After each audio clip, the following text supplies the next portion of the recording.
بسم الله الرحمن الرحيم. اللهم صل وسلم على سيدنا محمد وعلى آله وصحبه أجمعين. النهارده بقى احنا دلوقتي الساعة 11 إلا تلت بالظبط. بس أبو يوسف بقى يعني ايه طلب إن هو ياخد فطار معاه. قال لي يا شوية محشي كده وبطاطس مسلوقة ومقلية، يا شوية رز معمر. أنا بقى طلعت الكرنب، بس صحيت متأخر. أنا مطلعة الكرنب اهو، بس صحيت متأخر اهو.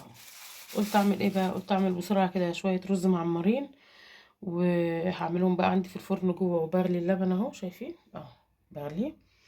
وغسلت بقى البطاطس اهيت وهسلقها واقليها له اهو، عشان هو بيجيش زي ما قلت لكم كده على الفطار.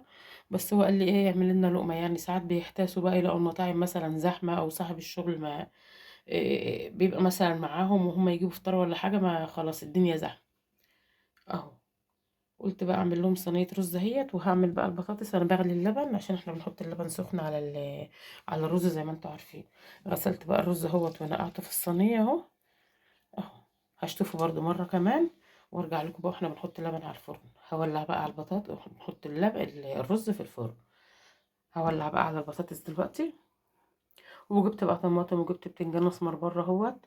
هغسله برضو طماطمتين كده يبقوا يشققوهم بقى هم هناك، عشان احنا لسه بدري قوي يعني. وانا هعمل الرز بس هلفهوله يعني بحاجه. اهو حطيت بقى الزبده، هدعكها بقى او مش هدعكها، يعني كده كده اللبن سخن اهو. احط بقى عيار اللبن بتاعي اهو اهو. ظبطت بقى الصينيه واحط لها بقى شويه زيت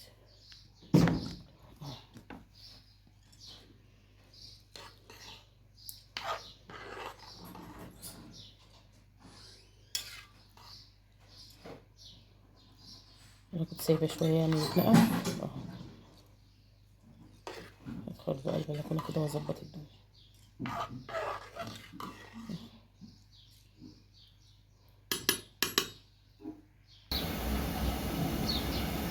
اهو ولعت بقى عليه اهو، شايفين اهو.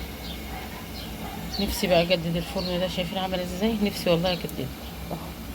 ربنا يصلح الحال يعني، بس الحديد نار والدنيا ولعت والله اهو. محلية بقى من تحت ومن الجوانب برضو عشان يقوم بسرعة بقى فوق، وبعدين لما يغلي كده شوية وطي عليه اهو. انا طفيت بقى من فوق، شايفين شكله حلو ازاي اهو. طفيت من فوق بقى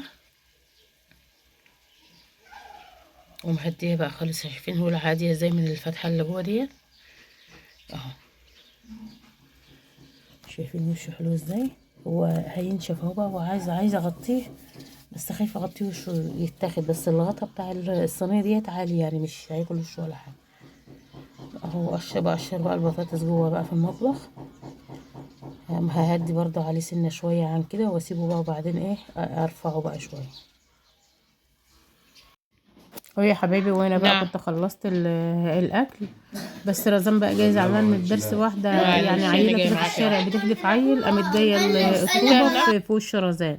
وانا كنت والله ملخومه وعماله اظبط في الاكل بتاع ابوه. قولي لي رايكم بقى كده في الفطار بتاع ابو يوسف النهارده.